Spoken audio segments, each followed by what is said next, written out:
Sama mone bi malion jorona ko nu hamina ko do wodela sama mone ma fen faraka wari chili musaka oka wa aka no ni mali wari chisiro be amada o made sama mone bi do fara o de kuna warika ni wari bonisi awo ni wari bonisi koni awa sani ke oke ni sama awe wari soro aka konti bonisi la kadam ne kiridi la abon matele fuka tase kurani di saralima ope bonisi soro ni bela naka bonon obse ka yelema aka sama mone konti la kasani wereke na yi walima kata wari jebo anga la sigide no fi oye mone bo yerela aka shifle sisa ni sama mone application télécharger li Play Store walma App Store ka soro ko to sebe ni sama mone yi odi kuna wari be augmenter sama mone ireta awo ireta ni ireta yi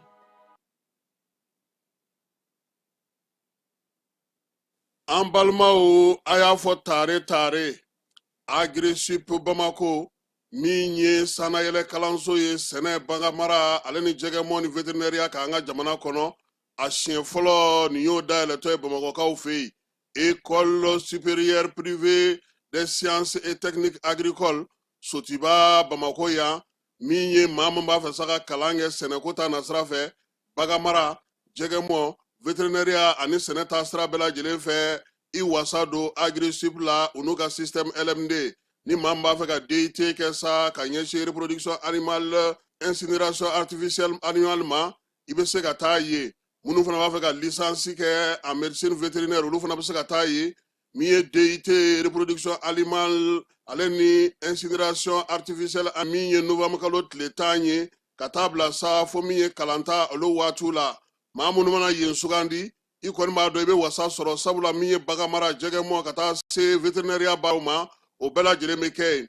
tɔgɔsɛbɛn siraw sa olu ni tɔgɔsɛbɛnko ni sɛbɛn fɛn fɛn bɛ k'a la i bɛ se ka weleli kɛ nɛgɛjuru sira la min ye 74 98 74 47 74 98 74 47 min ye Agri-Sup Bamako ye a bɛ bamakɔkaw fɛ yan kɛrɛnkɛrɛnnenya la Sotiba Estade malien ale ka ndulati kɛrɛ kɛnɛfɛ n'aw taara ye don o don k'aw bisimila ka ɲɛ Jules Jean B. Kone vétérinaire do wa min ye kalanso in ye a tigi ye ale yɛrɛ ye a y'aw boli joona sabula min ye kalanyɔrɔ in ye a kalanso a hakɛw dɔnnen do yaasa aw ka se k'aw denw tɔgɔ sɛbɛn joona u ka kɛ an ma jigisigi ye. L'autorité de protection des données à caractère personnel poursuit sa mission d'information et d'accompagnement des usagers. Cette fois-ci, c'est au cœur du grand marché de Bamako que l'APDP mène une vaste campagne de sensibilisation. L'objectif est clair, informer, sensibiliser et accompagner les commerçants et les entrepreneurs s'y trouvant dans l'accomplissement de leurs formalités déclaratives devant l'APDP. Au-delà de l'accompagnement, l'APDP assiste également les responsables de traitement dans le paiement des frais de dossier liés aux formalités déclaratives. Ces paiements au marché se font désormais de manière simple et sécurisée via la plateforme électronique Trésor Pay, le moyen de paiement sécurisé de l'État conformément à la vision de plusieurs autorités du pays. L'APDP tient à rassurer la population. Les missionnaires sont facilement identifiables grâce à leur gilet, leur badge avec un ordre de mission officiel. Tous les paiements se font exclusivement de manière électronique et donnent lieu à un reçu en bonne et due forme. Par cette initiative, l'APDP réaffirme son engagement à rapprocher ses services des citoyens, à promouvoir la transparence et à garantir une meilleure protection des données personnelles au Mali. Dugu kɔnɔna sigida dɔ la bɛɛ b'i ci la nka baara o baara kɔfɛ laɲini dɔ bɛ yen laɲini min bɛ kɔlɔsili walima bololabila ko fɔ. Fatu filɛ nin ye a bɛ baara kɛ BTP de la. A ye baara kura dɔ boloda k'a sɔrɔ a m'a ko fɔ EDM mɔgɔw ye. O nana ni mun ye? Kuran fili dɔ tigɛra, sigida kelen bɛɛ bilala dibi la. A da ma diya mɔgɔ si la. Nin ye Mamadu ye, taxibolila don. K'a to mɔbiliboli la, a ye kuran poto dɔ gosi k'a kari. A ma boli wa a ye EDMSA ka centre d'appel wele. A ka nin kɛwale ɲuman in b'a to ka sara wɛrɛ tɛna bɔ a la. Mamadu ye fasoden ɲuman ye wa a jan bɛ bɛɛ ka lakana la. Nka bɛɛ tɛ nin hakilina ɲuman in sɔrɔ k'a sɔrɔ a bɛ ka kofere électrique fil de bɔ ka t'u feere. Kuranko la fɛn bɛ jate kan ka minɛ. An kana kɛ Fatu ni Isa ɲɔgɔn ye. An ka kɛ i komi Mamadu. N'aw bɛ fɛ ka dingɛsen baaraw kɛ, aw bɛ EDMSA ka servisiw la. Fasodenw, aw kana ɲina ka dantɛmɛwalew ko fɔ kuranko ta fan na. Aw bɛ weleli kɛ 36077 la walima agence EDMSA mun ka surun aw la. nɛgɛjurusiraw fɛ 21 42 14 11 14 11 76 01 01 98 66 78 72 04 Hôtel Lafia référence do.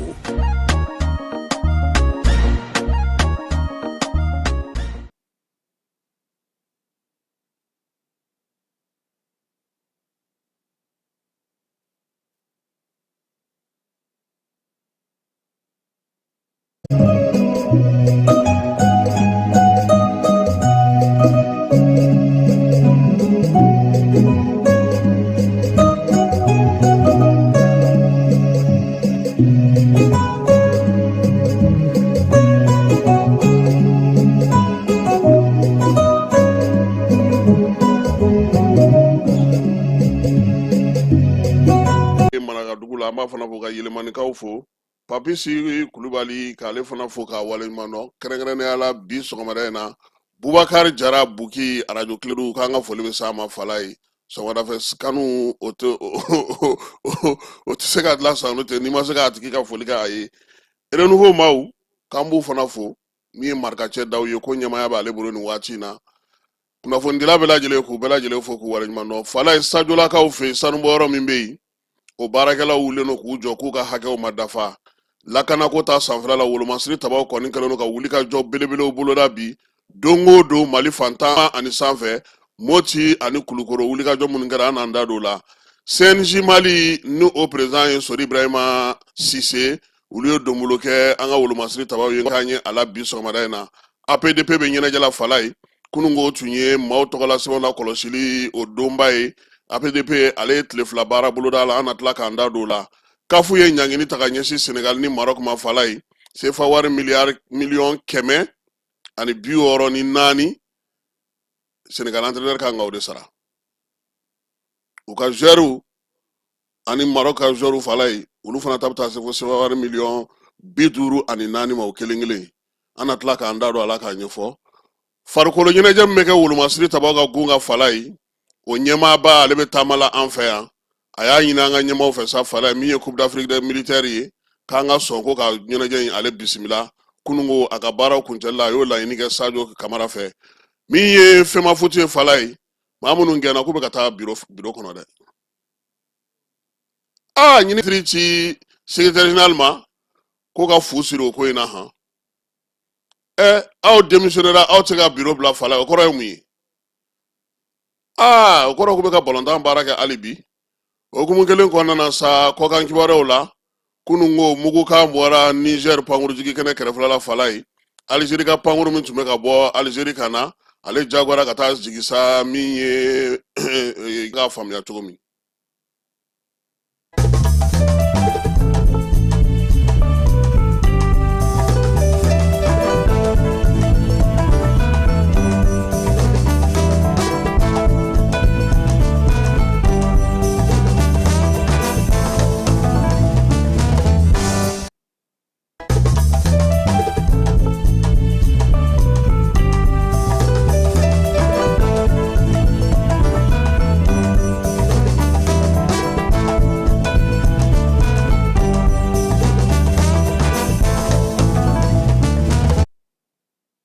Falai,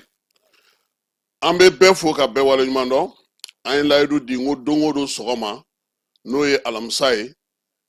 cadeau tɛ di nka an lamɛnbaaw olu de bɛ weleli kɛ ka ɲɛfɔli kɛ an ye. Maa min y'an wele bi Konate ka bɔ Katikaw fɛ chauffeur don.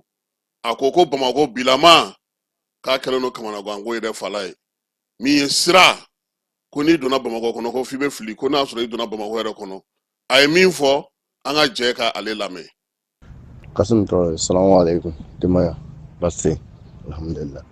Voilà, katun ne ka hakila min kan o ye an ka kabini salon ne hakila jago kelen min na an ka sirako kan n'o ye an ka jamana donda 4 ninnu ye ka bɔ Kati paysage la ka taa Bamako. An kɔni ɲɛ b'a la ka bɔ kan yɔrɔ la ka taa olu finance la ka bɔ péage yɔrɔ la ou bien ka bɔ cathédrale la taa Bamako. An kɔni ma o kuma mɛn o dilanni ko kuma mɛn da la surtout k'a kɛ devoir ye. An kɔni b'a dɔn a baara tɛ ɲɛ musalaka kɔ. O bɛ yen Sanakɔrɔba Bamako ka tɛmɛ Senu fɛ Senu kɔnɔna cɛ ka jugu bi dɛ. Ka na Senu poste yɔrɔ la mobili la bi walahi bilahi yɔrɔ in ka dɔgɔ walahi. O ye ka bɔ Sɛbɛnnikɔrɔ fana yanni ka se o autorité in fana ma ɲɔgɔn jɛn dan don Mamaribugu ni yɔrɔ ninnu na ka na walahi mɔbiliba yɛrɛ la a ma nɔgɔn. N bɛɛ sira mun kan ka bila fɛɛrɛkɛ ninnu la ka bɔ comme Baginda Kasim kana comment dirais autorité min na Musabugu kana bila o la Kasim ni baara da 4 joli Kasim yɔrɔ ye yɔrɔ mun vraiment a bɛ mɔgɔ kuma sulu dɔɔni. N'i y'an ka jamana tɔgɔma kɔfɛ an ka capital ban tɔgɔma kɔfɛ Kasim mɔgɔw nana don n'a ye dɔ b'u yɛrɛ ɲininka ko k'olu ma se Bamakɔ fɔlɔ walahi bilahi an baarakɛ ɲɔgɔn n'o ye an balima étranger chauffeur mɔgɔw bɛ don Mali kɔnɔ o de b'a ko mais ko k'olu ma don Bamakɔ fɔlɔ u donna. Ne kɔni ɲɛ b'a la comment dire sira dɔ in a bɛ chinois sauté mun bolo n'u tun bɛ comme Kayi Sandare kan an tulo b'a la ko ni sira fana dɔn b'olu bolo. An ta hakilina tɛ dɛ an b'an ko a k'an ta ye ne bolo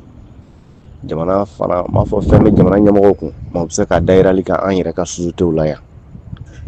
EJK ninnu bɛ yan BCM ninnu bɛ yan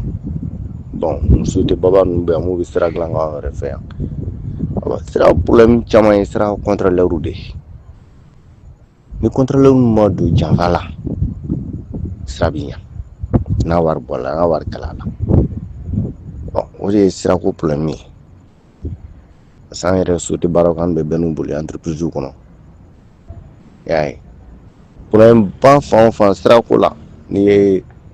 contrôleur jamana ka contrôleur m'u bɛ taa terrain kan ni olu sen bɔ la tɔ bɛ dɛn an ka goudron ɲabɛliya la parce que des fois u bɛ se ka na yɔrɔ dɔ yira k'an to gogi ɲuron sira yɛrɛ kan don dɔ contrôleur dɔw tun bɛ yen an t'u dɔn mais u tun bɛ se ka na yira mɔgɔ ninnu na k'a ta yan fɔ tan ko k'a bɛɛ wuli k'a si ma ɲɛ n'o kɛra dɔrɔn i b'o ɲɛmɔgɔ n'u ye boliboli la an kun t'a dɔn min b'a kɔrɔ i y'a faamuya o waatiw tɛmɛna ne bolo an yɛrɛ ka entreprise bɛ yan u k'a lajɛ u kɛ baara dɔw di an yɛrɛ ka entreprise ma ninnu kɛ sinayiw yɛrɛ la fana bɛ baara avancer dɔɔni a bɛ baara in ta ɲɛ Bamako ka bɔ comment dirais Gabriel Touré yɔrɔ la fo ka taa fɔ Moribabugu goudron autorité na je pense que o fana bɛ société kelen bolo n'an yɛrɛ ka société dɔw bɛ se ka dɔ kɛ ni min bɛ se hali ni fɛn tɛ jamana kɔnɔ n'i b'a dɔn i bɛ se k'a daminɛ a kɛ da yɛrɛ la ka dɔ kɛ d'an yɛrɛ ka entreprise ma ne yɛrɛ bolo m'a fɔ n tɛ an ta dugumala kalama an t'a ye hakilina yira de Kasim an b'o kuma ka ɲɛmɔgɔw sɔrɔ n'u sera ka ko ninnu don waleya ten a b'a to peut-être dɔ bɛ bɔ nin sira ni waati bɛɛ kasara ninnu na Kati comment dirais Kati Mɔmiranbugu nin yɔrɔ in Kati Mɔmiranbugu Kati péage Mɔmiranbugu Katanga de bɛ Kasim des fois don dɔ la i bɛ se ka wuli awa comment dire Bamako k'i tɛgɛ da darali kan ou bien péage yɛrɛ kan ka bɔ a kɔnɔ i bɛ se ka heure 3 heure 4 kɛ ka se i bɛ embouteillage la ka na a ma nɔgɔn dɛ n'i nana so péage fana ma a ma nɔgɔn yanni kɛ don péage yɛrɛ kɔnɔ i bɛ se heure 3 heure 4 kɛ des fois dugu bɛ jɛ dɔw la de 22 de 23h jusqu'à 5h du matin o bɛ nin yɔrɔ kan ta bɛ moteur la i tɛ se ka faga dɔɔni i bɛ bɔ dɔɔni bɛɛ bɛ taa sɔrɔ sira ɲagaminen don polisi baara bɛ kuma ka polisiw faga mais a bɛɛ sira ka dɔgɔ de hali ni sira yɛrɛ ka ni sira ka bon i yɛrɛ t'a dɔn ko fiɲɛ wulila yɛrɛ walahi ɲɛmɔgɔw tun bɛ se ka lajɛ ka nin projet ninnu bila sira kan u k'a lajɛ fana ni u kɛ sina ɲini an baarakɛɲɔgɔn dɔ ninnu na marché caman b'u bolo k'a lajɛ u kɛ sina ɲini ni maliyɛn société min b'a dɔn i bɛ se ka baara kɛ jamana ka tiɲɛ sira kan a kɛ da yɛrɛ la o fana kɛ an fana kɛ dɔ kɛ nin tɛ dɔwɛrɛ ye ka baara kɛ jasa awa ni ala yɛrɛ n'a ka na ye awa baaraw bɛ se ka sira sɔrɔ jamana bɛ se ka yɛlɛma cogo min na sɔrɔ an ka jamana donda la ilaha illallah don ne yɛrɛ tɛ donna si la k'i bɛ se ka nisɔndiya ni min ye ti n'o yɛrɛ dawari bɛ ban kɔ walahi an kɔni tiɲɛna sirako banna dɛ sirako banna kungo kɔnɔna ta mɔgɔ yɛrɛ tɛ kuma o la yɛrɛ komi fanga yɛrɛ bɛ yen jeune militaire bɛ labɛn na awa a se bɛ ala ye olu bɛ se ka o baara dɔw kɛ mais dugukɔnɔ baara ninnu ne bolo k'o di an ka entreprise fana ka jateminɛ kɛ baara fana ma d'u ma u ka jateminɛ kɛ baara ɲuman ye jamana bɛ se ka danaya da u kan kosɛbɛ u kana nafolo bɛɛ dun kɛ baara ɲuman kɛ pour que jamana bɛ se ka sɔn u ye u bɛ mun sɔrɔ ka fitinin mun sɔrɔ kɛ dan u ma baarakɛlaw sara ka ɲa i ka entreprise tɔgɔ bɛ diya a bɛ jamana bɛ danaya caman da i kan diɲɛ don nata la jamana jigi bɛ k'aw de n'o y'an ka entreprise ninnu ye n'a ye baara ɲumanw kɛ u k'an ka ko ninnu jateminɛ sɔrɔ kari dan don dɛ sɔrɔ kari dan don mɔbili kasara dan don ni kasara dan don layi accident dɔw bɛ kɛ i yɛrɛ dawari mais n'i taara yen nɔ fɔ ni kabini tigɛla ka bɔ sɔrikɛ da la a bɛɛ sirako problème ka ca la tout sirako de ka bon a la quoi n'a ko wɛrɛ lamɛn walahi parce que hali n'i ka frein banna sira ni fitinin n'i taara yan fɛ dingɛ bɛ n'i taara yan fɛ dingɛ bɛ i bɛ mun kɛ i b'a bɔ ka bin i bɛ t'i gosi dɔ la a dun bɛɛ jɔn fɔlɔ bɛ to a la ni se wɛrɛ tɛ sɔrikɛ ye dɔrɔn mun wɛrɛ bɛ kɛ a bɛ côté droite de di dɔ ma ye k'a i yɛrɛ ɲini a ma nɔgɔn.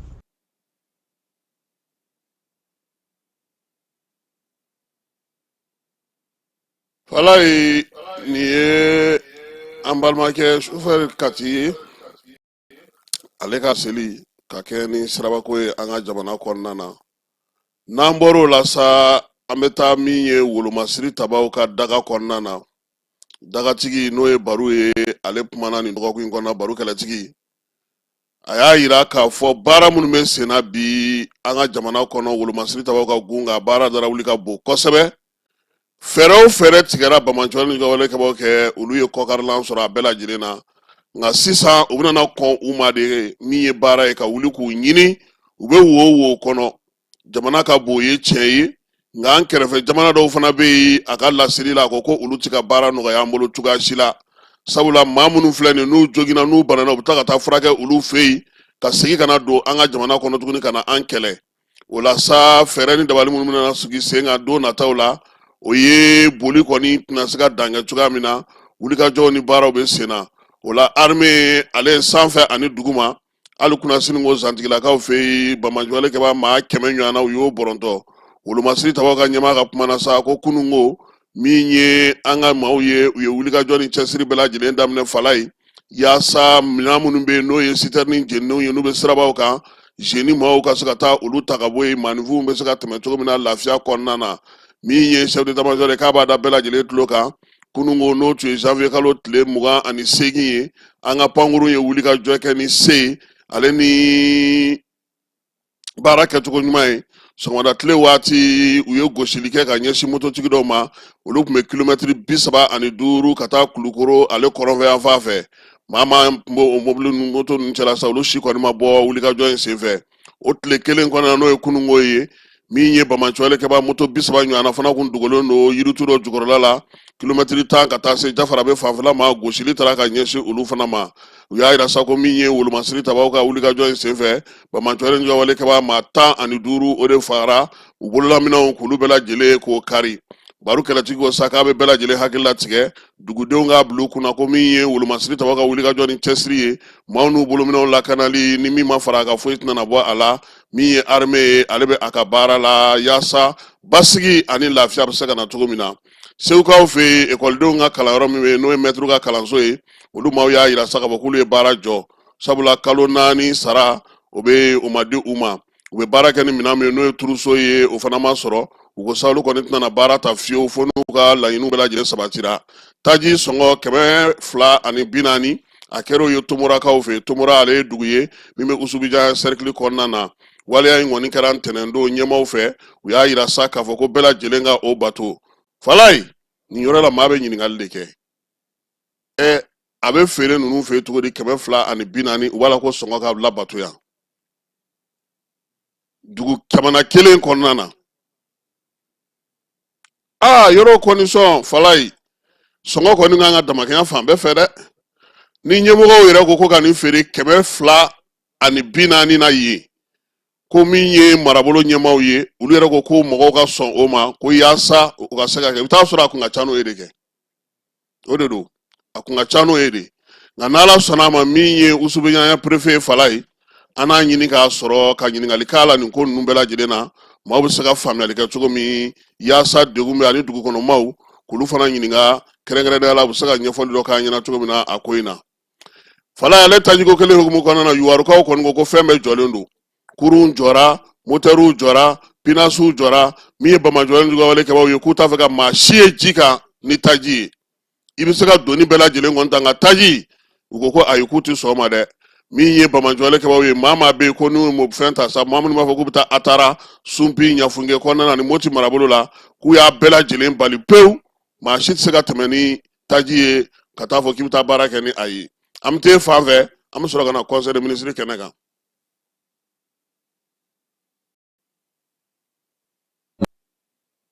On b'a fait voyager k'a sɔrɔ an ma degun sɔrɔ a ka voyage kɔnɔna na compagnie de transport Somatra u y'a kanu ka na ni kari kura caman ye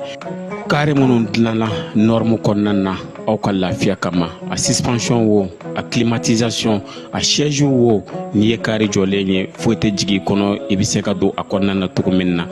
Somatra e ka kari Somatra ne ka kari Somatra anw ka kari o hukumu kɔnɔna na kari ninnu bɛ sira ta don ko don Bamako Segu San Moti Kucala ka taa se Sikaso ma Keɲeba Kita u ma ɲina Yoro di Sahel maaw kɔ ka taa se Kolokani Jijeni fo ka taa se Bɛnma ma Somatra fiɲɛ foroko Somatra ka wuli hɛrɛ la ka se hɛrɛ la Ministriw ka laadala ɲɔgɔn ye min bɛ kɛ tarata o tarata araba o araba kunun ko a ko timɛna général d'armée Asimi ale ka yamaruya kɔnɔna na n'o bɛnna nin kalo in tile 28 ma Kuluba faama sigiyɔrɔ la ɲɛbila sɛbɛnw olu dɔw taara ministriw ka baarakɛlaw ni baarabolodalenw lamɛnna ka kɛ ɲɛbila sariya sɛbɛnw ma sa ministre min bɛ dugujukɔrɔ nafako kunna ale y'a yira sa ka fɔ sa ko sanubɔyɔrɔ min tun b'an fɛ yan n'a bɛ fɔ o ma ko Kɔbada ale ye tɔgɔ yɛlɛma kɛ min ye a ka sanubɔyɔrɔ a kun y'a ta k'a feere fɔlɔ jɛkulu dɔ ma n'o ye African Gold Group SARL Mali ye o min ye o feere Kulukoro mara kɔnɔna na olu fana tilala ka na sanu feere boloda tuguni sɛgɛsɛgɛliw kɔfɛ o kun fɔlɔ la sa u y'a ye k'a fɔ sanu hakɛ min bɛ yen a darawuli ka bon kosɛbɛ nka u bɛ n'a ta u y'a feere siɲɛ fɔlɔ la min ye Kɔbada maaw olu ma wulikajɔ ni cɛsiri kɔnɔna na sa min ye African Gold maaw ye san 2015 olu fana nana ye k'a fɔ ko min ye yɔrɔ in ye u ye sɛgɛsɛgɛli min kɛ exploitation waati la sa u y'a ye k'a fɔ ko olu tun ye permis min ta u nana degun sɔrɔ degun minnu y'a to min ye olu ka baarakɛda ye ale nana jɔ pewu sisan sa sariya kura min sigira sen kan n'o ye sanubɔ sariya kura ye an ka jamana kɔnɔ o jɛkulu kelen n'o ye African Gold SARL ye ale de ye fɛɛrɛ kɛ ka jateminɛ kɛ k'a ye tuguni k'a fɔ ko yɔrɔ kelen ko sanumugu min bɛ yen bi a bɛ taa se tɔni 50 ani kɔ ma Falaye n'a fɔra sanu gɛrɛ tɛ dɛ bɔgɔ min bɛ bɔ duguma o de ko maaw k'a faamuya parce que dɔw bɛ to ka ɲininkali k'an n'a la kuma caman o la u y'a ye k'a fɔ sa min ye o baara min kɛra jɛkulu wɛrɛ fana bɛ yen olu tun ye fɛn feere o ma koyi o kɛra Tuba ni ressource ye tubani ressource ale fana kun y'u ka bolofara dɔ ye min kun bɛ ka baara kɛ Mali kɔnɔna na, nka o fana tilala tuguni ka tila ka baara kɛ tuguni, sabula min ye nin jɛkulu in bɛɛ lajɛlen fala ye, ninnu bɛɛ lajɛlen bɛ baara kɛ kɔbada maaw olu ka hukumu de kɔnɔna na. O la sa yirala sa k'a fɔ ko min ye jɛkulu in ye a tilala tuguni ka sanu a baara la segin olu maa kelen ninnu ma. Fɛɛrɛ min sigira sen kan sen o de ye k'a fɔ sa u ye bolofara min sigi kɛrɛnkɛrɛnnenya la n'o o bɛna baara kɛ jamana kɔnɔna na, o bɛna kɛ sanu in tigi ye, baaraw olu ka se ka kɛ n'an ka sariya kura min sigilen don sanuko kunna u bɛ se cogo min na ka baara kɛ. Minisiri min bɛ dugukoloko kunna an ka jamana kɔnɔ, ale ye conseil ministre ladɔnniya sa ko a ye sariya dɔ ta fala ye min bɛ Mali yamaruya ka se ka dugukolo di laginɛkaw ma fu, min ye titre foncier sa n'o o kɔni numéro ye 399 ye, ni o bɛna kɛ kangabakaw fɛ yen, Tomodo Kumakurakaw fɛ yen kɛrɛnkɛrɛnnenya la Bɛnkadi commune kɔnɔna na, k'o bɛna di Laginɛ ma. Taari 10 don, a taari 10 in a bɛna hukumu min kɔnɔna na Mali ale ni Laginɛ ka bolo di ɲɔgɔnmaw ɲɔgɔn bolo. Laginɛkaw olu ye fɛɛrɛba sigi sa Mali ka pɔri kɔnɔna na ka belebeleba di Mali ma, a bɛ se k'a ka baaraw kɛ cogo min, yaasa u ka nɔgɔya sa min ye kankankaw fɛ yen u ye sigiyɔrɔ dɔ kɛ Mali ale tɔgɔ la, minɛnw bɛ se ka na Mali la cogo min. Zen ta u bɛna dɔ wɛrɛ sigi kɛrɛnkɛrɛnnenya la Kuremalikaw fɛ yen, o de la sa conseil ministre y'a yamaruya k'a fɔ sa ko ka nin dugukolo in di Laginɛ ma fu falaki hectare 10 yaasa a ka surunya Kuremali la, minɛnw nali ale ni kɛnɛw fɛrɛli ni minɛnw marchandise bɛɛ lajɛlen sago yɔrɔ bɛ se ka kɛ o ye cogo min. Ɲɛbila sariya sɛbɛn in ale kɔni b'a yira sa k'a fɔ ko min ye dugukolo in ye a dira Laginɛ ma, feere t'a la fiyewu, Mali ni Laginɛ ka bolo di ɲɔgɔn ma o taabolo ɲuman kɔnɔna na, min ye Tomorakurakaw fɛ yen Bɛnkadi commune kɔnɔna na. Ministre ka baara bolodalen hukumu kɔnɔna na, ministre so min sigilen don Maliden minnu bɛ kɔ kan ale ye conseil de ministre ladɔnniya, a ye baaraba minnu kɛ san tɛmɛnen kɔnɔna na n'o ye ka Malidenw minnu bɛ kɔ kan k'olu fara ɲɔgɔn kan ka hakili jagabɔ kɛ n'u ye, baro sigiw k'olu caman kɛ n'u yɛrɛ miirina bɛ se ka don cogo min na, n'u sen bɛ se ka don jamana baaraw la cogo min na, hakilina jagabɔw ka se ka kɛ fɛɛrɛ kɛrɛnkɛrɛnnen minnu b'u bolo, u yɛrɛ bɛ se ka baara minnu sigi sen kan yaasa ka se ka o bulon sigi sen kan. Kɛrɛnkɛrɛnnenya la sa u ye jɛkulu kɛrɛnkɛrɛnnen sigi bɔlɔlɔ sanfɛ a fɔ masa ko Tungabulon, u ni ministre yɛrɛ bɛ se ka ɲɔgɔn ka kuma caman n'o ye Musa Agata yɛrɛ ye ka hakilina falen kɛ u jɔyɔrɔ ko jamana kɔnɔna na, n'u bɛ se ka fɛɛrɛ minnu sigi sen kan, u bɛ fɛ ka na nafolo minnu don n'u bɛ musaka minnu don, ani fana ka na ni maa minnu ye n'olu ye maa mafalenbaw ye k'olu kumaw bɛɛ lajɛlen kɛ. Musa Agata y'a yira sa k'a fɔ ko o waleya kan ka sinsin sankura in kɔnɔna na yaasa ka se ka jɔyɔrɔba di Maliden minnu bɛ tunga la, u ka se ka u faso baaraw olu kɛ hakɛw olu bɛɛ lajɛlen dafalen hukumu kɔnɔna na. Ministre min bɛ yen n'ale bɛ kɛnɛya kunna n'o ye colonel major Asaba Jalo ye, ale conseil de ministre ladɔnniya sa k'a yira k'a fɔ ko min ye dengue bana ye k'a jiginna ka tɛmɛ dɔgɔkun tɛmɛnen ta kan, min ye sɛgɛsɛgɛliw ye sa a y'a yira sa k'a fɔ ko a kɔni jiginna ka tɛmɛ dɔgɔkun tɛmɛnenw ta kan. Président ko sa ko an bɛɛ lajɛlen ka hakili to an yɛrɛ la, tangalanw an k'olu k'an taala ye yaasa an bɛ se ka kisi bana jugu bɛɛ lajɛlen ma cogo min na, an kɛnɛman ka se ka to Mali ale kɔnɔna na. Bamako janvier kalo tile 28 san 2026, secrétaire général du gouvernement Birama Kulibali, chevalier de l'ordre national. Ni wari dafara e passé daka kasira dinama Sunkalo e kungolo ate dugu wari ko odiba fo dugu andugu don warata de o ko ni kuma tala sa e ka sama mone to yi I yɛrɛ ta sita sidi ka numéro flani wari ci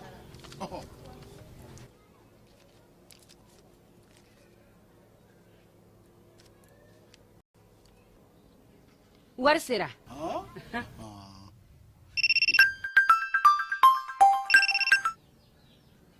Allo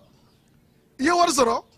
o ɲɛna tiɲɛ yɛrɛ la ko ni sama bɛ maa min ɲɛ ko n komi t'i gosi ngonga sama mɔnɛ I yɛrɛ ta a sɔngɔ ka nɔgɔn ni Mali wari ci sira bɛɛ ye dépôt ye fu ye wari bɛ ci fu ni application ye wa bɔsara ye musaka fitinin ye sama mɔnɛ ji ni courant bɛ sara n'a ye crédit bɛ ta n'a ye sanni feere bɛ kɛ n'a ye sama mɔnɛ nin y'anw maliyɛnw ta ye a y'a si filɛ ka nkalon bɔnda.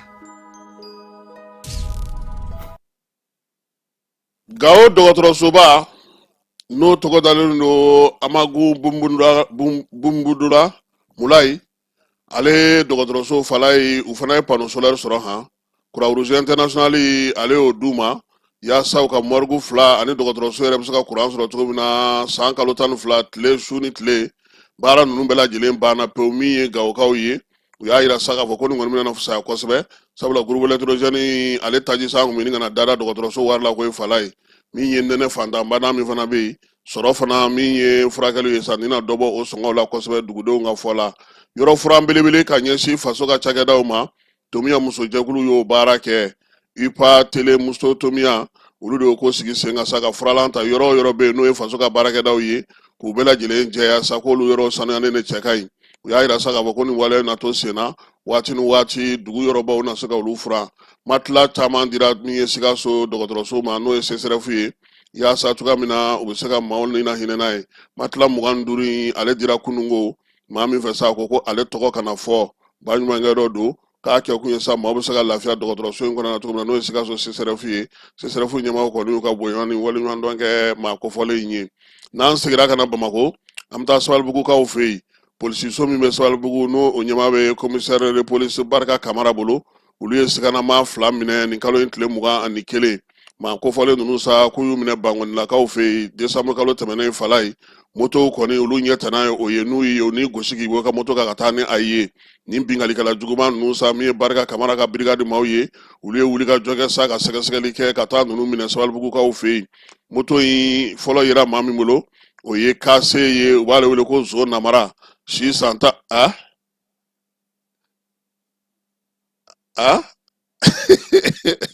fala ye ka a kamalen tɔgɔ de y'o ye dɛ ko zo namara san 18 funanɲɛni yɛrɛ don ale minɛna yɔrɔ min fala ye a m'a bila dagirinda la ko a ko k'ale y'a kɛ a ka ɲɛfɔliw senfɛ a ye maa fana f'u ɲɛna o ye BT ye o ye Bakɛnɛ ye ale kamalenya tɔgɔ ye Bakɛnɛ san 22 u y'ale fana minɛ Sabalibugukaw fɛ yen moto 2 min y'olu bolo ni bɔyɔrɔ ma y'u la fiyewu u y'a yira sa k'a fɔ ko zo namara ale ni BT n'o ye alias Banɛgɛ u ye ale ni min ye zo namara fala ye u 2 bɛɛ lajɛlen k'u ka taa kiiri tigilamaw fɛ u na t'u ɲɛfɔ ye sɛgɛsɛgɛli tɔ na walawala ye kosɛbɛ nin wulikajɔ min kɛra sa polisilakaw fɛ k'a bɛ bila minɛn min kɔnɔ Yusu Kone n'o ye contrôleur général de police Yusu Kone polisi directeur ba ale ka laɲini de ye nin ye ale fana ka baaraw bɛɛ lajɛlen bɛ kɛ ka kɛ ni ministre Dawudu ka kuntilennaw ye maaninfin n'u bolo minɛnw bɛ se ka lakana cogo min na commissaire Barika Kamara ko sa k'a n'a ka polisiso cɛdenw fo fala ye wulikajɔ ni cɛsiri la brigade maaw ko k'u bɛɛ lajɛlen fo baara ale kɛcogo ɲuman na fɛn o fɛn bɛ yen ko n'a y'an kamana gan dugudenw an k'u wele olu de bɛ fɛn fin jeninen dɔ an ka lakana an ka basigi bɛ se ka sabati cogo min na an ka sigidaw bɛɛ lajɛlen na fala ye APDP a bɛ ɲɛnajɛ la min ye kunungo ye n'o ye janvier kalo tile 28 ye APDP maaninfinw tɔgɔla sɛbɛn o lakɔlɔsili don kun y'o ye diɲɛ seleke 4 kɔnɔna na don in hukumu kɔnɔna na sa kabini kalo tile 26 APDP ni minisiriso min bɛ sifu ni farikolo ɲɛnajɛ ni adamadenya tɔgɔtɔli dilanni kama u y'u bolo da sɛbɛn na sɛbɛn b'a to bi minisiriso in bugunatigɛ sɛbɛn min bɛ baara kɛ u ka se ka dɔn min ye fasodenw ka hakɛw n'u ka jaw ye an'u ka baarakɛ minɛnw bɛɛ lajɛlen lakɔlɔsili minisiriso k'i janto la ni APDP ka bolodi ɲɔgɔnma kɔnɔna na o bolodi ɲɔgɔnma in bɛna na to sa min ye sifinnakaw ye wulikajɔ ni cɛsiri min b'u fɛ kalan na k'u kunna minisiriso yɛrɛ bolofara fɛn fɛn lajɛlen bɛ yen sa olu fana nana la faamuya kalo in tile 27 n'o kun ye kunungo ye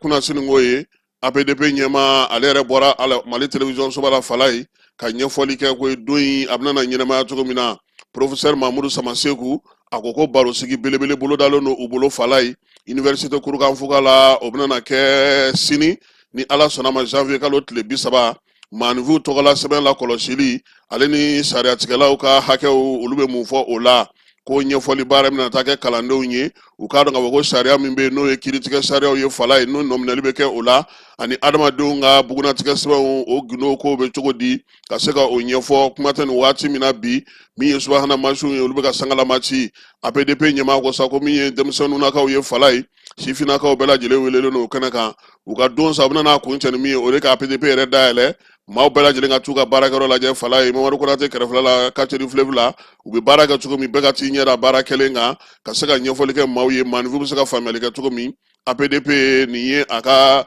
baara bolodalenw ye n'an bɔra yen an bɛ taa Sajolakaw fɛ yen fala ye Sajola sanubɔyɔrɔ min bɛ a bɛ fɔ a ma ko Semosi maaw olu kɔni ye san daminɛ ni wulikajɔ ye kunungo nɛgɛ kanɲɛ 15 waati u bɔra ka yira k'a fɔ sa ko ka hakɛ dɔw bɛ olu ma dafa min ye sango ye n'o o ye sango kalo 6 laban ye san 2025 olu kuni min ka kan n'a fɔ ma bonisi nanzarakan na k'o ma di kumatigi tun ye maa min ye sa o ye Thomas Traoré ye secrétaire général par intérim sabula k'u ka secrétaire général n'o ye Karimu Fɔnba ye ale taalen don ci la Bamako comité syndical Semosi tɔgɔ la INTM an ka jɛ k'a lamɛn i kunnafoni min bɛ an bolo o kan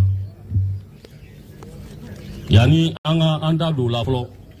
fɛn min kɛlen don ka an bɛɛ minɛ sajola yan n'o ye an ka société ye an ye kunnafoni sɔrɔ an ka ɲɛmɔgɔyaso yɔrɔ n'o ye directeur fɛ ye k'a fɔ a société a yɛlɛmana bolo kura la ni o ye chinois société dɔ ye ko Ginseng Gold donc ko Algérie y'a ka action bɛɛ cédé o société ma nka a baaraw bɛɛ senna bɛnkanw kɛra k'a fɔ olu jɛnna n'a ye k'u taw di ani société kura in sɔnna k'a fɔ a b'u taw bɛɛ san nka a baaraw bɛɛ senna ko a kuncɛli waati min labɛnnen don o kama o ye mois d'avril ye ka bɔ sisan na ka se avril la an bɛ yɛlɛma n'a fɔ semosi bɛ tigi kura sɔrɔ sinon anw tigi ye semosi ye donc an ka fɛnw mun b'a ni semosi cɛ kunkolodimi tɛ se ka olu si sɔrɔ.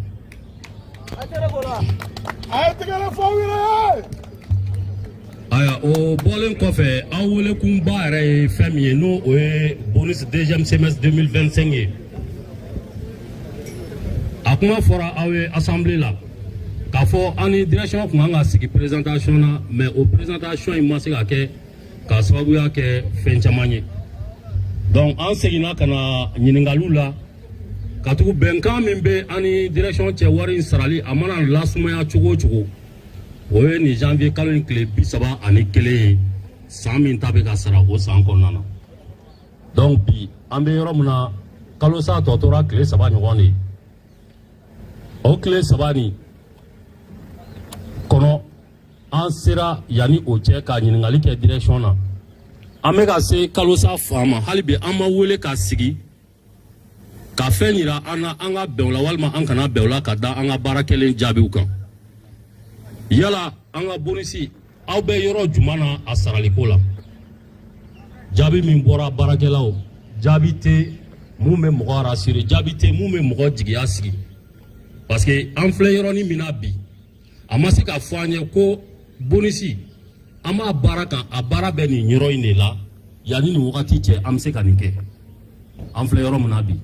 dans 3 jours on est au 31 décembre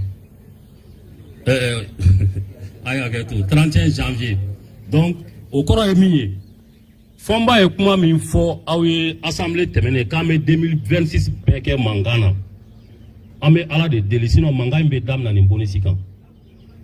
ka tugu bi ko ma an bila bonisi ko kuma na ani fɛn don min sara waati dɔɔnin don premier semestre ta o bɛ kɛ mois de juin kɔnɔ a bɛ se ka na mois de juillet semaine fɔlɔ kɔnɔna na deuxième semestre ta o ye san baara kuncɛ baaraw ye o b'a to o bɛ se ka bolola janya ka na se fɔ 31 janvier san kura kɔnɔna na ma mais ni an y'a ye k'a fɔ o bɛ na se o kuncɛyɔrɔ la kumakan jɔnjɔn yɛrɛ tɛ yen k'a fɔ a baara dannen don nin niveau la a bɛ siga don an na donc ayiwa fala ye min ye sanuko ye ale kuma ka ca sibiri janvier kalo tile 3 san 2026 kɛnɛ kan jamukan na fala ye an ye sanubɔyɔrɔ ko kuma fɔ kɛrɛnkɛrɛnnenya la min ye keɲeba ye an y'an da don o la k'an da don min ye yanfoyila ye ka taa se maninkala kɔnɔna ma an ko sifin jɛkulu ka wulikajɔ kɛcogo n ko a man ɲi nka kɛrɛnkɛrɛnnenya la keɲebakaw fɛ yen an ye CNJ ta tɔgɔma fala ye u ko k'u t'u yɛrɛ ye an ka kuma kɔnɔ an bɛ hakɛto ɲini kɛ keɲeba CNJ mɔgɔw fɛ fala ye k'a yira k'a fɔ an ye min fɔ ko dugukolo feere ko ka taa se min ye ka jɛkulu sigi ka taa kɛ gɛrɛndɛ sigi ɲɛmaw kunna olu sen tɛ o kuma ninnu na min ye dugukolo feereli fana n'a musaka n'a tɔnɔmadali ko u k'u t'u yɛrɛ ye o si kɔnɔna na olu ka baara kɛkun ye min ye CNJ bɛ baara mun kɛ bolofaraw la olu ka baara ye o de ye u sera a ma yan an bɛ hakɛto ɲini k'u fɛ sabula min ye u ka laɲini ye a sabatira a yirala k'a fɔ sa CNJ yɛrɛ bɛ wuli ka jɔ la nin waati na fala ye min ye keɲeba mara yɛrɛ kɔnɔna na k'a ka tɔndenw bɛɛ lajɛlen k'u sigi sen kelen kan yaasa u bɛ se ka baara kɛ cogo min na ka ɲɛ CNJ ɲɛmaaba an n'ale yɛrɛ bɛna ɲɔgɔn sɔrɔ sɔɔni n'o ye Sori Ibrahima Sise fala ye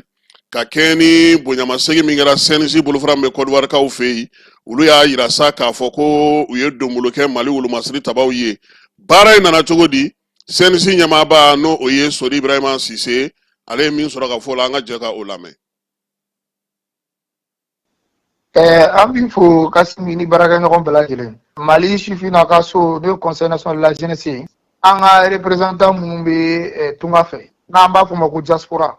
An ka section bɛ Côte d'Ivoire. Olu de y'a ye k'a fɔ bi jamana ɲɛmɔgɔ a ye welewelekan bila malidenw ma. Surtout an sifinnakaw. Maintenant mɔgɔ si man ka to kɔ. Surtout ale yɛrɛ y'a jateminɛ k'a lajɛ a ka fond social la a daminɛ la bi dɔ bɔ a la maintenant a tilala k'a bɛɛ to yen. Pour que ka élan de solidarité créer an maliyɛndenw ni ɲɔgɔn cɛ an sifinnakaw fana ko an bɛ se ka min kɛ walasa ka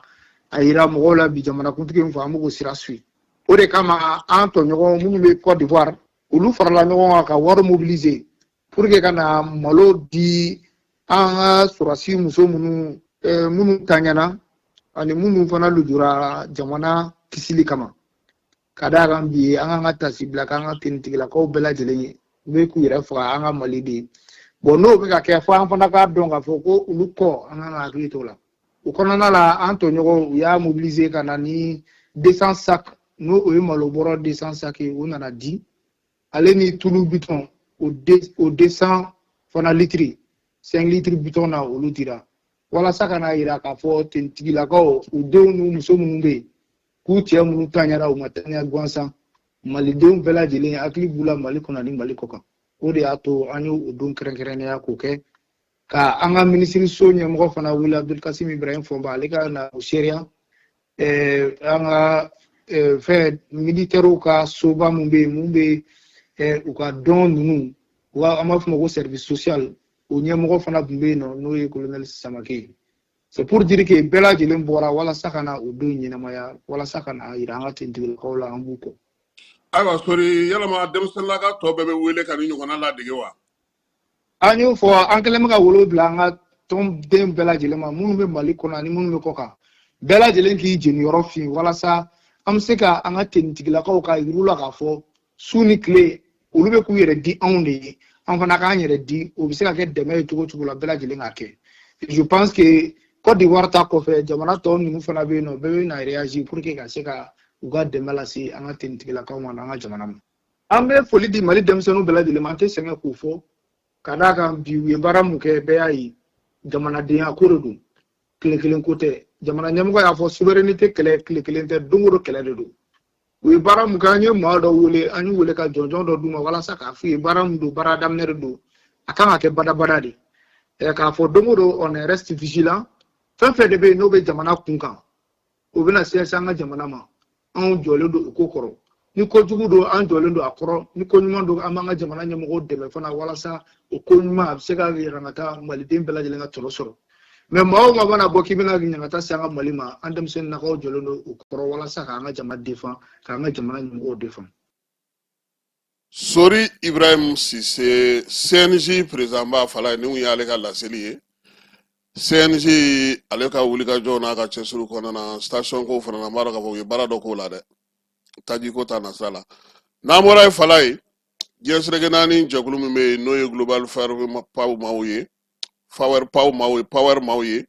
olu y'a yira sa ko bi an fanfɛ bolo jamana 8 n'o ye UEMOA ye ko Mali wolomasiri tabaw k'olu ye sanayɛlɛ sɔrɔ o la sa min ye Côte d'Ivoire ye ale ye dangan ye o jɔyɔrɔ in na n'Ala sɔnna a ma sini sɔgɔma nin sɛbɛn in an n'a fa seri k'a kunkun n'a ɲɛɲɛ bɛɛ lajɛlen fɔ aw ye ni Ala sɔnna a ma. Fala ye ko den dɔ fana kun tununa kɛrɛnkɛrɛnnenya la min ye Korofina maternité la fala ye ko den ko a yera kunungo sakɛ den a sɔnna dɔgɔtɔrɔso min na a yera o fana commune kelen de kɔnɔna ye den suɲɛ an t'a ɲini denbaw fɛ sa ko hakili to denw na sabula den suɲɛ kɔni ale barika bɛ ka bonya kosɛbɛ nin waati laban in na muso jɛkulu minnu bɛ CMSS kɔnɔna n'o ye Caisse Malienne d'Assurance Sécurité Sociale ye a ɲɛmaaba n'o ye Isaka Kone ye u y'a yira sa k'a fɔ u ka muso minnu bɛ n'o ye olu t'a sɛgɛnna fiɲɛbɔ la kɛrɛnkɛrɛnnenya la sa Amical maaw n'o ye Kumba Ture n'ale bɛ Sisoko n'ale bɛ Turelakaw ka sigi la olu kɔni ye don in ɲɛnamaya maa minnu bɛ CMS kɔnɔ sa n'o ye musow ye n'olu bɛ ka taa sɛgɛnna fiɲɛbɔ la fala ye bonyamasegin ni taasibila kɛra u ye k'u fɔ k'u waleɲuman dɔn k'a ɲini u fɛ fana k'u kanu yɔrɔ janya denmisɛnninw ni u ka baarakɛyɔrɔ la Isaka ko ten ko yaasa n'u mago bɛ na s'u ma waati o waati u se ka cogo min na ka baara kɛ tulo in kuncɛli la fala ye donbolokɛrɛw ye ani bonyamasegu yaasa u k'a dɔn k'a fɔ sa ko faso kɔni a mago bɛ suma tuma bɛɛ Nizɛrikaw fɛ yen kunungo sɔrɔ mugukan bɔra kosɛbɛ u ka pankuru jigi kɛnɛ ale masurunana min ye maa caman kɔni ye kaba finen ye o y'a sa k'a fɔ ko min ye mugujugu kɔni mankan ni kunkan caman bɔra wolomasiri taba minnu bɛ Niger ani AES taw olu ye wuli ka jɔ kɛ sa ka min ye yɔrɔ in bɛɛ lajɛlen datugu pewu maa bɛ yen n'o ye Bamanciwale ni Ɲɔgɔnwale kɛbaa ye k'a bɛɛ lajɛlen bɔ baara la o waati kelen kɔnɔna na a y'a sɔrɔ pankuru dɔ bɛ yen n'o ye Alizerikaw ka pankuru ye ale kun natɔ don Nigerikaw fɛ yen ale jagoyara ka taa jigin Burkina Faso aviation yɛrɛ baarakɛla minnu bɛ Niger olu tun y'a jira sa k'a fɔ dɔgɔkun kelen u ka lajɛ dɔ senfɛ u gouvernement maaw ko min ye basigi bali kɛ Bamanciwale ni Ɲɔgɔnwale kɛbaaw ye k'a bɛ n'a fɔ a dɔw kɔnɔni ka n'u dogo bi u ka pankuru jigi kɛnɛ in kɛrɛfɛla la muguci minnu kɔni kɛra sa maaw y'a jira sa k'a fɔ dugudenw kɔni caman ma boli maa minnu bɛ yen n'olu yɔrɔ ka jan ko in na sabula pankuru jigi kɛnɛ ale kana ka jan fɔlɔ kosɛbɛ so la o y'a to min ye maa caman ma degun sɔrɔ Bamanciwale kɛbaaw a tɛmɛna olu ni wolomasiri tabaw ni ɲɔgɔn cɛ kimɛli o na kɛ bi tilegan na ni min bɔr'o la an na o da tulo kan Burkina wasabulon maaw olu y'a jira sa ko min ye convention de Vienne ye n'o bɛ sigi nucléaire civil kan sa ko Burkina ka don o ko in hukumu kɔnɔna na sabula min ye Burkinakaw ye olu kan ka nucléaire sigi kɔlɔlɔ ni fɛn fɛn bɛ b'a la sa u ka sariya so yɛrɛ na se ka o baara kɛ u ka jamana kɔnɔna na ni maa min kan ka bila hakɛ min kɔnɔna ni kɔlɔlɔ bɔra la u yɛrɛ na se k'u jɔ u jɔyɔrɔ la Burkina Faso ale kɔnɔna na Senegalikaw ka parquet ale y'a jira sa ko ka min ye bolonanɛgɛ électronique ko k'o don maa min tɔgɔ la sa n'o ye Pape Malick Ndour ye ale min kun ka sifinw ka minisiri ye sabula ale minɛnen don nin waati in na dungo juguya ni yuruguyurugu maaw olu y'o jira sa ko ka o baara kɛ kɛrɛnkɛrɛnnenya la juge min bɛ yen ni ale yɛrɛ ɲɛsinnen don sɛgɛsɛgɛli ma ale ko ka o baara kɛ Niger halisa Algérie olu ka maafalenba o tun taara o taamana Nigerikaw fɛ yen a yɛrɛ sa k'a fɔ ko min ye Niger ni Algérie bɛna n'u bolo di ɲɔgɔn ma pétrole ko ale ta nasira fɛ Tchad jamanakuntigi kunungo ale sera Fransikaw fɛ yen n'o ye Maréchal Mahamat Idriss Déby Itno ye min ye Faransi taga in ye sa k'a bɛ kɛ ni Emmanuel Macron ale ka weleli ye sa k'u bɛ se k'u bolo di ɲɔgɔn ma cogo min na kokura nin wale in bɛɛ lajɛlen bɛ kɛ kalo 2 min ye Tchad jamana ye ale kɔni tun y'a jira sa ko wolomasiri tabaw ka sɛbɛn min tun b'u ni Faransi cɛ k'o sɛbɛn juru tigɛra ka bɔ yen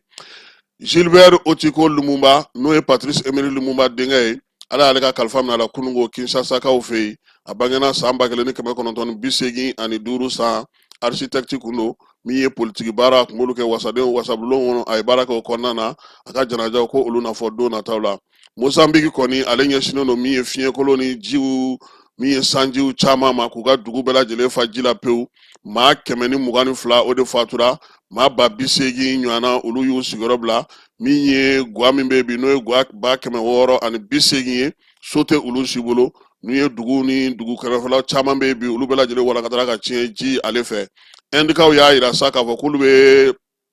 taji feereli min kɛ nanzaraw ka jɛkulu tɔma n'o ye Union européenne k'u bɛna o jɔ ko sabula min ye Union européenne ye ale y'a jira sa k'a fɔ ko Irisiw ka pétrole k'ale tɛna se o ma o la sa u y'a jira sa ko Inde kɔni ale bɛna nin wulikajɔ min kɛ a bɛna dadigi kɛ Américains fɛ yen min ye Trump ye ale y'a jira sa ko Iran k'i labɛn ko a bɛ sɔn ka taa bi u kan ko bingali bɛ juguya ka tɛmɛ min ye fɔlɔ tɛmɛnen ninnu kan Irankaw fana ko k'olu kɔni sigilen don ka ko bɛɛ kɔnɔ sa min ye Amérique ye k'a k'a labɛn a ka na fala ye Corée du Sud kaw fɛ yen jamanakuntigi kɔrɔ muso u ye ale bila san 20 kaso la sabula ko dungo juguya ni yuruguyurugu a senyɔrɔ la o y'a sɔrɔ a cɛ yɛrɛ kɔni kun bɔra pewu fanga la o kun ye sariya min bɛ maafa kɛ o kun y'o bɔ ka bɔ yen san 2024 ale kɔnɔna na an bɛ te fan fɛ an bɛ sɔrɔ ka na don farikolo ɲɛnajɛ ale kɔnɔna na.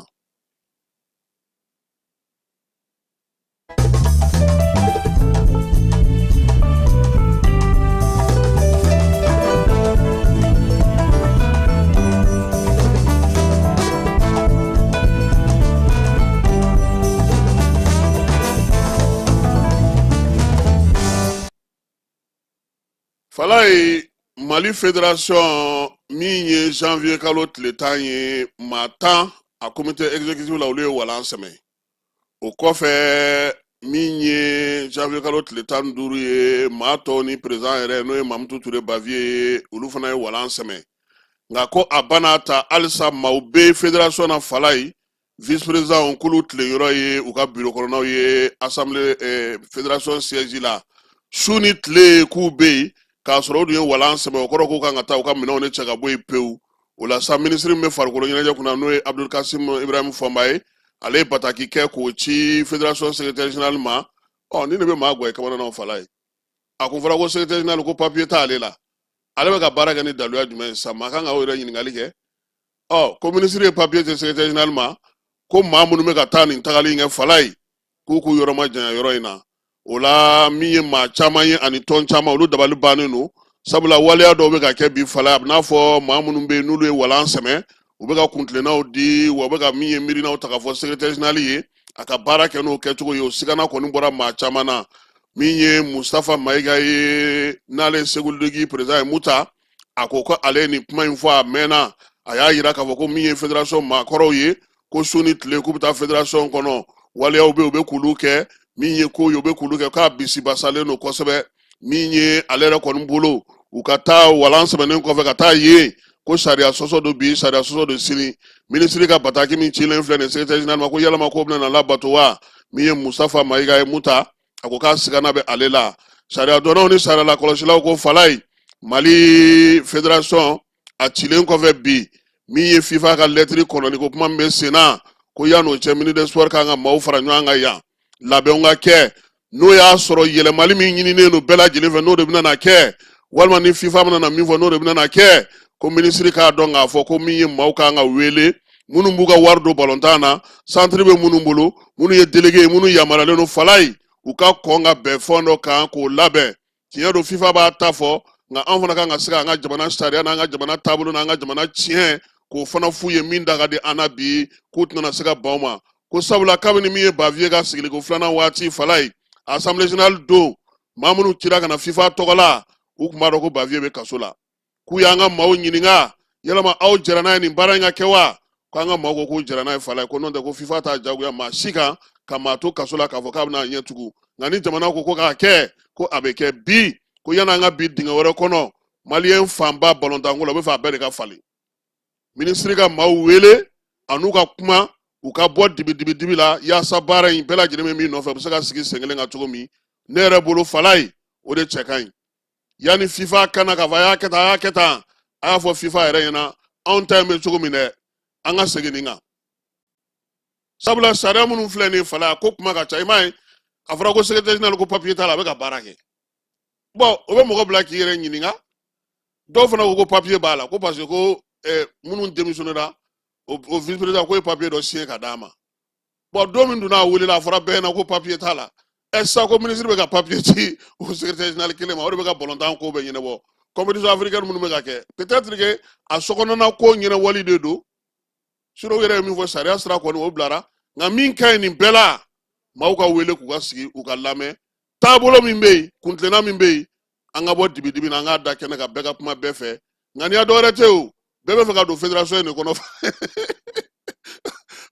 dogodogoli in kun ye o dɔrɔn de o n tɛ mankan wɛrɛ tɛ o bɛɛ bɛ fɛ ka don fédération in de kɔnɔ falaye ni kɔni ye anw miirina ye ka kɛ ni nin ye n'an bɔra ye maaw bɛ sigilen don ka min kɔnɔ falaye o ye sɔrɔdasiw ka farikolo ɲɛnajɛ n'o ye Osuma ye ale président ba bɛ taama na an fɛ yan min ye Makayinu Abdulayi ye ale yɛrɛ ye Niger ka ye wolomasiri tabaro falaye taban a y'a daminɛ kunungo min ye maa mafalenw sɔrɔdasiw ka gun kan minnu bɛ farikolo ɲɛnajɛ kunna Général Jabate a n'ale Segaw a n'olu ye ɲɔgɔn ye ka ban min ye Makayimu Abdulayi ye kunungo tile kɔnɔna falaye a taar'i ɲɛda min ye musée n'o ye sɔrɔdasiw ka musée kan Modibo Keyita ka mɔbili kɔrɔ min bɛ yen a taar'i ɲɛda o fana kan kabini san 1964 san mɔbili in bɛ yen bi falaye wa mɔbili in bɛ se ka boli minɛnkɔrɔ minnu bɛ sɔrɔdasilakaw bolo a y'olu bɛɛ lajɛlen lajɛ o kɔfɛ sa min ye état major kɔnɔna na chef d'état major Baru kɛlɛtigi a taara b'o fana ye a n'o ye ɲɔgɔn ye o n'a ka dankanw bɛɛ lajɛlen u ye maa in kofɔlen bisimila o de kɔfɛ sa Sadio Kamara ale ka sɔrɔ k'a bisimila o bisimilali senfɛ a ye bonyamasegin kɛ k'olu b'a fɛ falaye farafinna coupe d'Afrique militaire ko siɲɛ wɛrɛ ta ka kɛ Mali la han Sadio ko a ma k'a ye kuma mɛn ni Ala sɔnna ma a n'a sa seyɔrɔ la ɲɛmaw n'a ko lajɛ jaabi na sɔrɔ ka da a ma a b'a fɔ k'a waleɲuman dɔn a ye nali min kɛ kɛnɛ kan yan ka na nin baara in kɛ Mali kɔnɔna na k'o diyara an ye ani maa min tun bɛ ɲɔgɔn fɛ o ye anw yɛrɛ ka général de brigade Brehima Jabate falaye Osuma in dɛ o waribɔntigi ye ale de ye awɔ Jabate kɔni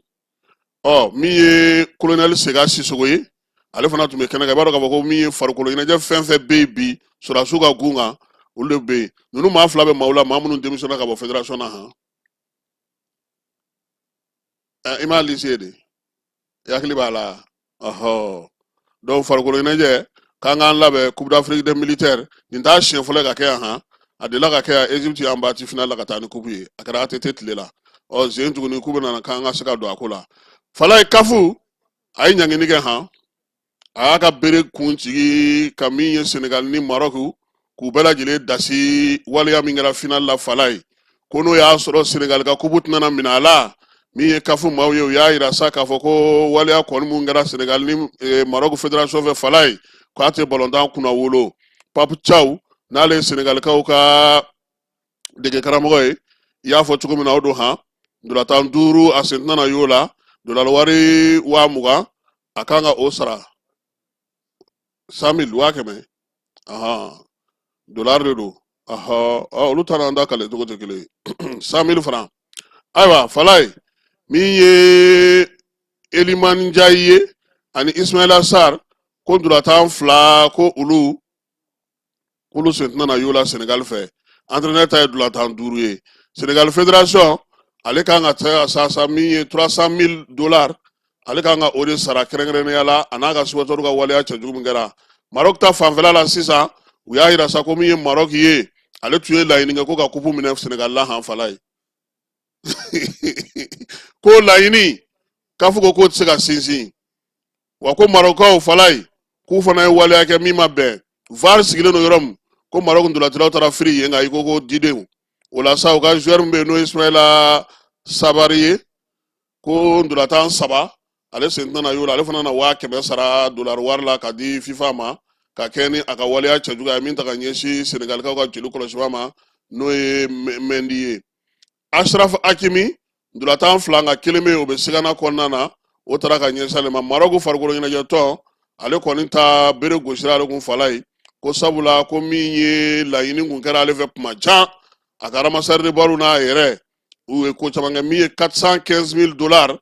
k'u b'o sara n'o ye Maroc fédération ye u ka ramasseur de balles ka waleya cɛjugu senfɛ $200,000 u na o sara wa ko Senegal ka coupe k'o bɛ to a bolo ko min ye Maroc kun y'o laɲini min kɛ sa k'o tɛ se ka sabati tuguni ni ne kɔni ye belebelebaw ye FIFA kafu ye minnu ta Falaye ko kɔlɔlɔ jumɛn bɛna ye nin ko la an na farikolo ɲɛnajɛkɛlaw ɲininka sabula coupe du monde bɛ yen coupe d'Afrique éliminatoire bɛ yen fɛn caman bɛ sen n'a kan ale nka min ye coupe d'Afrique ye Falaye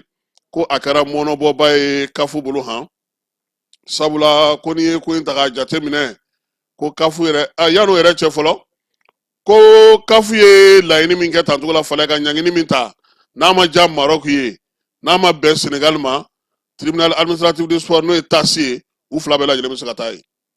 dayɛlɛlen d'u ye k'a fɔ a ye nin min ta ka kan kan an ma jɛn n'a ye an tɛ sɔn k'u bɛ se ka taa yen ka taa u ka laɲini kɛ yen Falaye ko mɔgɔ miliyari 6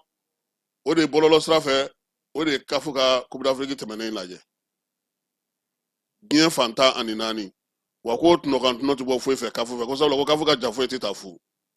hali n'a kɛra dɔrɔmɛ kɔrɔ tɛ ko miliyari 6 b'u bolo ka ban e yɛrɛ de la k'a fɔ k'an ka n'a ta dɛ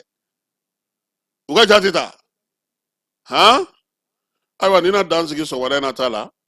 Jaba Sidibe n'ale bɛ Salilakaw ka sigi la k'a fɔ k'a waleɲuman dɔn Sori Kɛmɛso an b'a fana fɔ Falaye Kulubalilakaw ka denbaya ale ni Amara Jakite olu y'an sigiɲɔgɔn ye an b'u fana fɔ k'u waleɲuman dɔn min ye Jabali Musa ye ka fana fɔ ka Solo fɔ ka taa se Madize ma ale ni Bɛnba ale bɛ kun kɔfɛ k'an ka kin kɔnɔna Falaye ka kin kɔnɔmaa bɛɛ lajɛlen fɔ min ye sigiɲɔgɔnya o ye Gasi ye k'i yɛrɛ fo i Keyita ala ka tile hɛrɛ cɛ ala ka sababu ɲuman kan ye nka i labɛn dɛ an taatɔ don Kayi kɛnɛ ka yan bi an bɛ général de brigade Musa Sumare Kayi gouverneur Falaye an b'a fo an terikɛ Tapa Uri Demba Diallo directeur régional de la police Kayi k'ale fo Seydou Nourou Niang Falaye ale bɛna kɛ chambre de commerce président le 8 février a ye wele bila an ma donc Kayikaw a y'a labɛn an natɔ don an setɔ don Kayikaw fɛ yen Falaye n'ala n'a kɛra sɔnna ma Kayi jura bɛɛ feerelikɛla bɛɛ commerçant bɛɛ ko ko lisi kelen Seydou Nourou Niang bɛ lisi min kunna donc n'ala sɔnna ma a kun ka d'u ye an ka y'a kɛnɛ kan le 8 février an ka kɛ seere baaraba min na taa kɛ Kayi chambre de commerce kɔnɔna na an tɛ Bamakɔ taa to ye Falaye an tɛ Bamakɔ taa to an ka taa Kayi ta la Bamakɔ ta in banna koyi et puis Bamakɔ ta in manju ni cɛ tɔgɔ di Aruna Kante olu sigira ka kuma ka ban olu y'olu sigi ka ban o banna o Kayita an bɛ se ka na ni fɛn wɛrɛ ka bɔ Kayi min di Bamakɔ ta in ye Seydou Nourou k'a k'a labɛn n'Ala sɔnna a ma an b'a ka wele jaabi Tapa fana an b'a fana fo Falaye ka polisilaka bɛɛ lajɛlen fo Falaye tiɲɛna nin waati na an ka polisiw fo polisi denmisɛnnin kura minnu bɛ circulation na bi formation ɲuman kɛr'u kunna bonya ni karama hukumu kɔnɔna na sɔgɔmada fɛ i b'u ye baara min na ani soli ka wuli an b'u fo u k'u cɛsiri faso jɔ ye o de bɛɛ k'i seko kɛ surtout ni ye jeune yɛrɛ de kɔrɔ ye ko timinadiya ni galabu donc an b'u fo ka polisi ɲɛmaa bɛɛ lajɛlen fo an terikɛ n'an kɔrɔkɛ n'o ye Bamasa Sisoko ye ale fana bɛ baara kɛ Cour suprême président la bi Falaye an b'a fana fo k'a waleɲuman dɔn président Bamasa n'a ka baarakɛlaw k'an b'u bɛɛ fo Cour suprême kɔnɔna na ka Cour suprême polisiw fana fo a k'an bɛɛ waati wɛrɛ an ka ɲɔgɔn dɛmɛ ka binŋɛnikɛlaw ni maafalaw ni walijugu tigilamaw kɛlɛ a y'anw dɛmɛ an k'aw dɛmɛ ka binŋɛnikɛlaw ni maafalaw ni walijugu tigilamaw kɛlɛ n'a ye kunnafoni sɔrɔ binŋɛnikɛlaw ni maafalaw ni walijugu tigilamaw kan a ye nɛgɛjuru ci dɛmɛso la nɛgɛjuru sira fɛ wari tɛ sara min na 80 00 11 20 walima 80 00 11 22 walima 98 17 36 75